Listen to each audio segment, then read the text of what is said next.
Lucy's Kitchen. It's Lucy's Kitchen. Do-do-do-do-do-do. Lucy's Kitchen. Lucy's Kitchen. Lucy's Kitchen. It's Lucy's Kitchen. Lucy's Kitchen. Lucy's Kitchen. Oh yeah. Lucy's Kitchen. She's Lucy and she's got a kitchen. Lucy's Kitchen. And now that we've got your attention, let's cook. Hi, welcome to Lucy's Kitchen. I'm Lucy, and this is my kitchen. Today we're going to make that great American classic, fried chicken.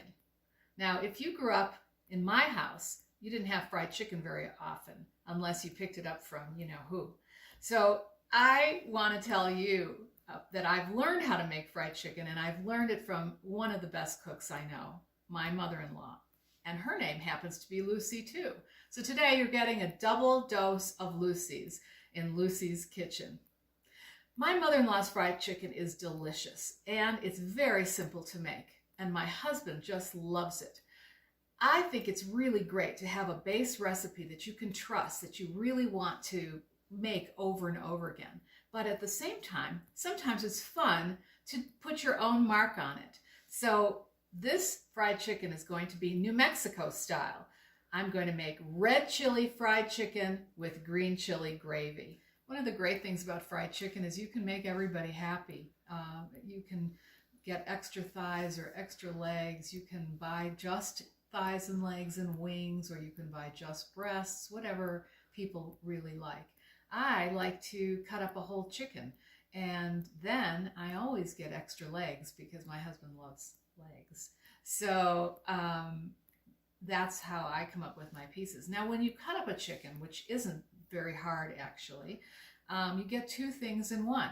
You get the chicken pieces for your fried chicken, but you also get the back and the wing tips and other things that might have come with the chicken, like the chicken neck, and you can throw those into a freezer bag and put them in your freezer and wait until you want to make soup or chicken broth, and then you've got just the best base for that. So for me, that's an extra bonus when I make fried chicken.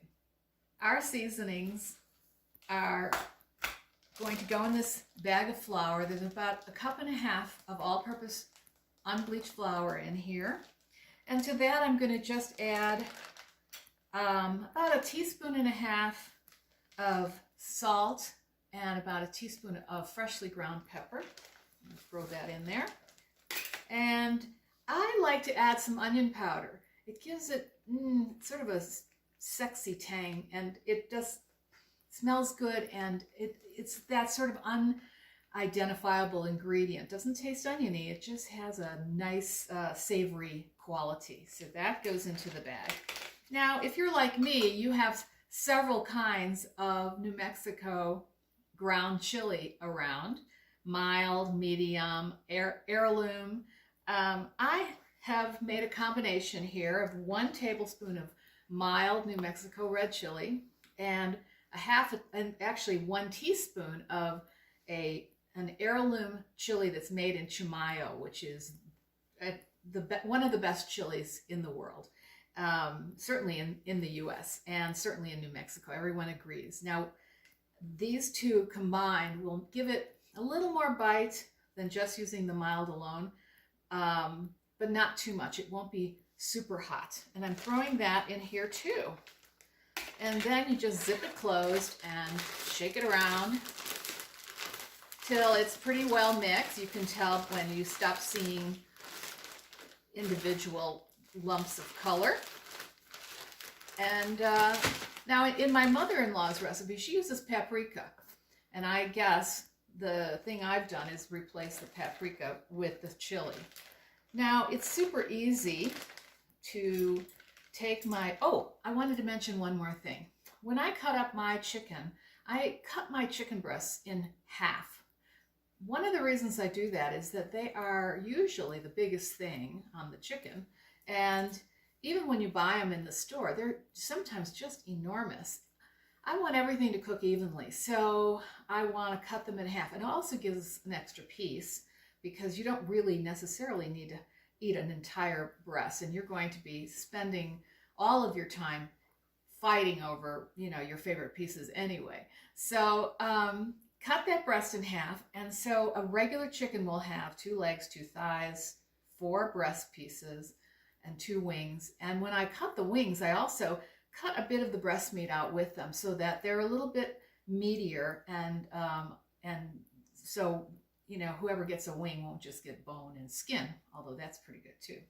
So now that everything's in my bag, I can start putting my chicken in here, and just throw it in. Those are my 2 thighs. I'll put in a couple of wings. Well, I don't know. There's the other wing. And a couple of legs. And I'll do one more leg. All right, I'm just going to do this in batches just for ease, but you can put it all in at once. And what you want to do is you want to make sure that everything in here is coated, that there aren't any bare spots. So when you take it out of the bag, shake off a little of the flour, just lay it on a pan.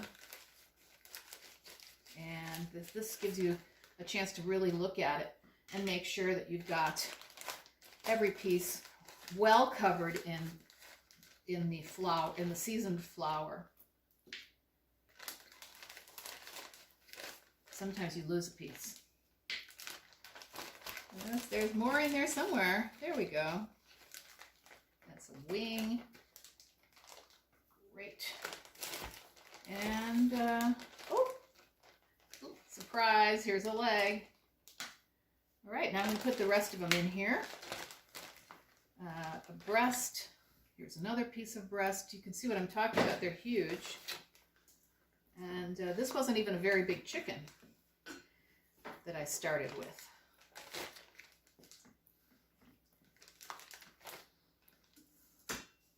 It's nice to have the convenience that we have of these bags. Another thing, if you don't happen to have a bag like this around, because you're being ecologically minded, you can do this in a paper bag too. Just be a little careful so that it doesn't tear, and as you shake it, throw flour everywhere. Yeah, now sometimes the chicken might stick to the bag, so you want to make sure you free it up and all these pieces are separated. Don't stick together, so that they have plenty of seasoned flour on them. All right, now that we've got our chicken all covered with seasoned flour, it's time to get the oil hot and fry it up. Let's get the show on the road. Some people associate fried chicken with deep fried chicken, and some people like it that way. They've got a deep fryer at home and they keep oil in it and they fry things in there all the time. I think that pan frying is really the way to go. And you can use a frying pan like this. You can use a cast iron pan. I have a cast iron pan, but I chose to use this one. And the reason I'm using this one is it is the right size to hold all my chicken at once. Set my lid down, and I've been heating this up now for 15 minutes on low. I want it to be consistently hot and ready to fry. So I've got my about a cup of oil, and actually I don't even think I need that much, but I'm going to start with a cup, and it's a half a cup actually of canola oil and a half a cup of olive oil. I like olive oil for the flavor, and also it has a very high burn temperature. So both of these oils together are going to be perfect for frying because they can maintain the heat without scorching. So I'm going to just go ahead and pour it in. And when you do this, the oil starts, if it's hot enough, the oil starts to bubble right away. So I'm going to go ahead and put the whole cup in here. And we don't want to just assume that it's hot enough. We have to test it. So the way to test it is take a little bit of the flour and throw it in there. And if you really are brave, you can take a little bit, you can take a little bit of water, jump out of the way, And I think we're ready to go. I'm going to turn this to medium because as we add the chicken, the oil temperature is going to get cooler and we want it to stay hot. So I'm going to put it up to like medium high. Now, I'm going to take my tongs and just put each piece in here. And one of the interesting things about this technique is that the chicken cooks better if you really crowd the pan. Some people think that that isn't a good idea, that it should have space around it. I thought that myself until I tried this, and I'm amazed at how well it works. So we're going to add all the chicken, and then we're going to cover it.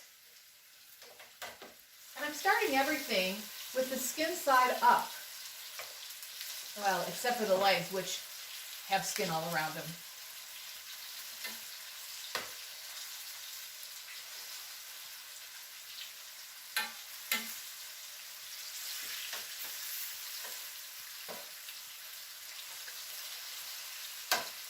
All right. Now, you can see that the chicken is frying well, and it's pretty crowded. Ooh! And it's dangerous.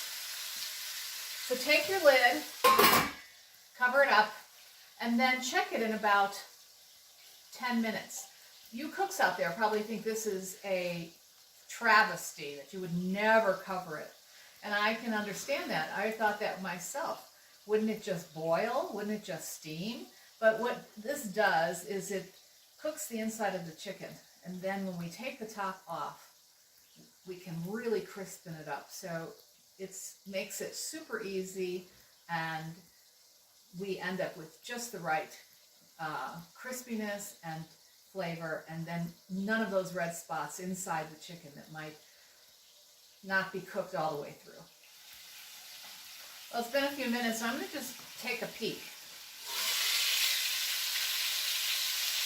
It's browning actually already. Oh, great. I'm going to set my lid down.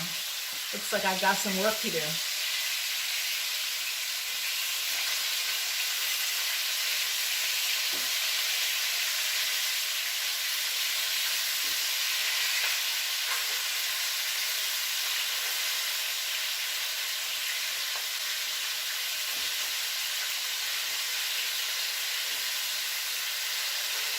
I don't know if you hear this, but the sound of the frying has quieted a bit. And the reason it's done that is because the oil cooled down as soon as we flip the chicken over.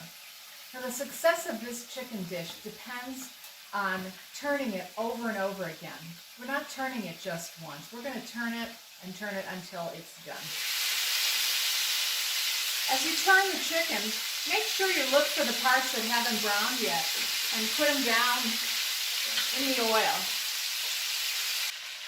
In fact, it looks up to me like some of these pieces are ready to take out.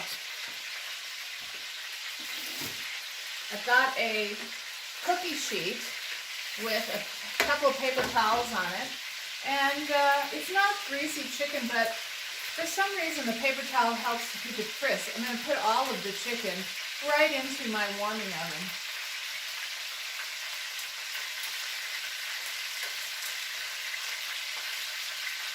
Once it's done, we'll make the gravy. We don't want the chicken to get cold. That piece looks great.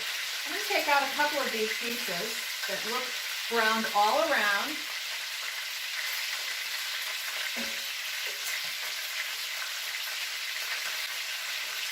Now, just because the temperature says it's done doesn't mean it's brown enough. So again, just move it around until everything gets nice and brown. I think we're there. Oh yeah.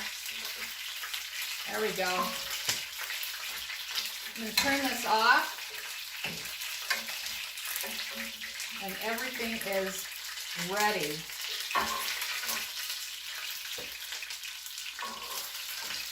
That's beautiful. And And here's one where the skin kind of came off. Just hide that one. All right. Now, I'm going to put this right in the oven. Ooh, that's hot. So I guess I need this. And it's just set to warm.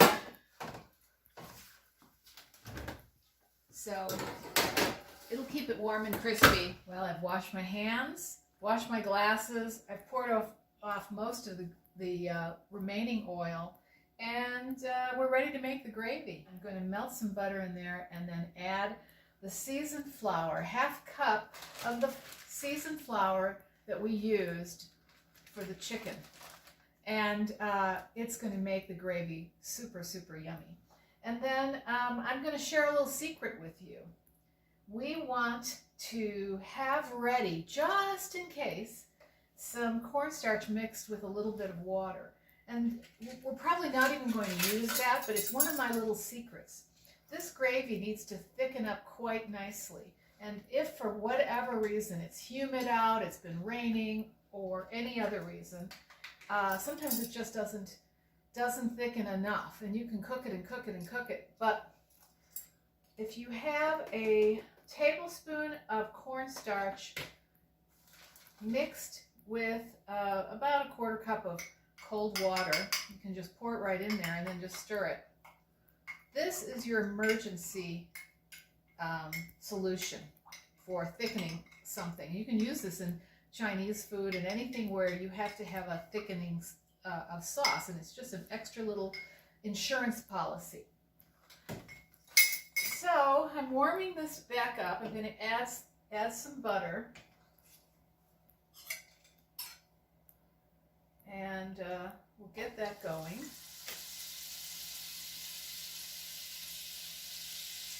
And the butter, mixed with the flavorful remaining oil, is going to help us get some of these brown bits up off the bottom of the pan. We're going to turn it way down to low.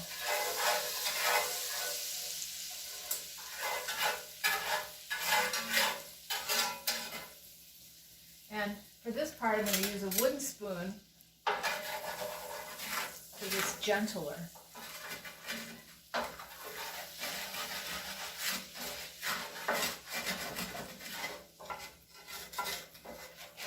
So now I'm going to sprinkle my flour in here. And I've got a half a cup of flour, quite a lot of flour.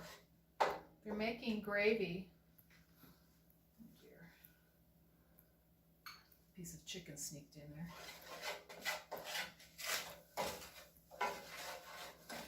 Now when we add the flour, all of this stuff starts to come up. But the other thing that happens is that the flour starts to really thicken.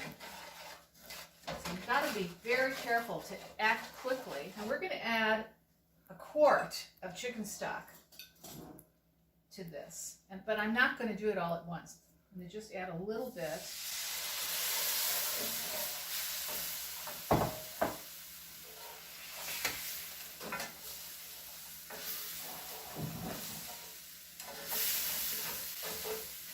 You want to make sure it combines without lumping. Although I will say at this point it looks pretty lumpy. Do a little more. And now I'm going to switch back to my whisk. So just move slowly so that you don't splatter this like I just did. And yes, as it thickens, just add a little bit more.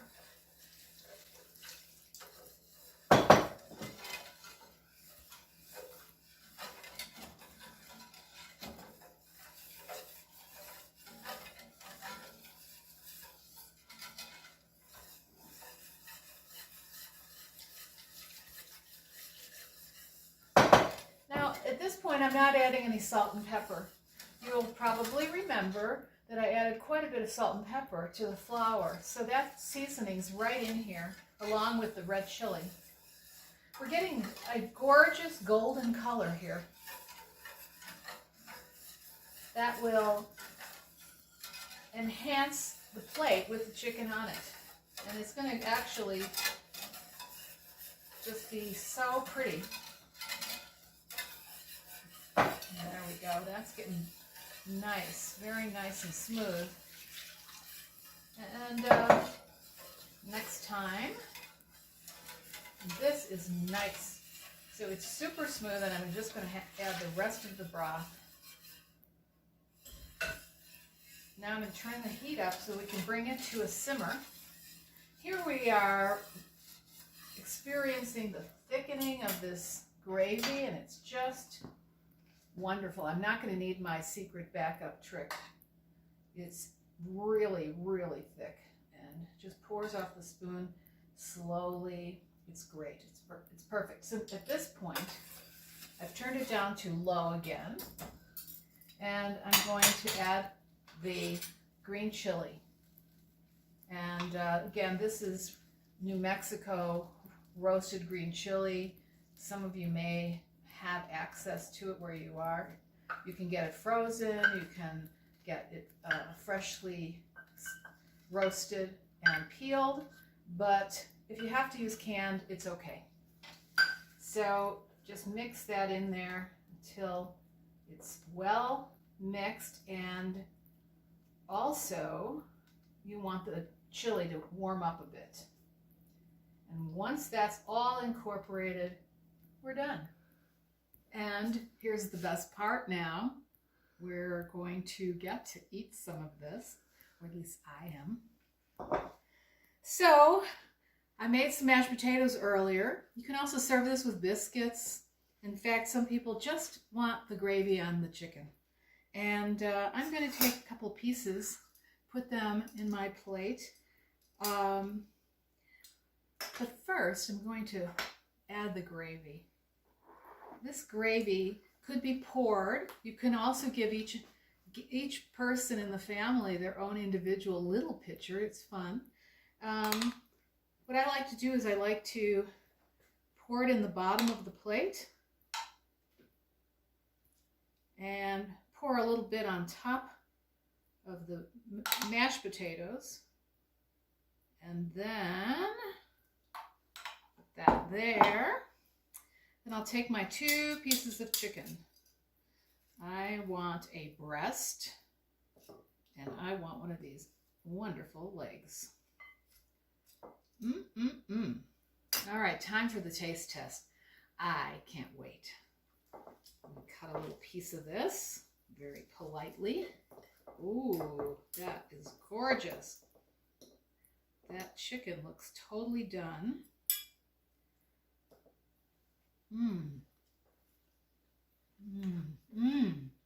Crispy, spicy. You can taste the green chili. You can taste the red chili. It's actually... Hi, everyone. This is my husband, the cameraman. To die for. Well, that's it for today. Thank you for joining us. Don't forget to like and subscribe. Our recipes are always on our website, which is lucyskitchenshow.com. And please come join us next time for more delicious recipes from my kitchen to yours.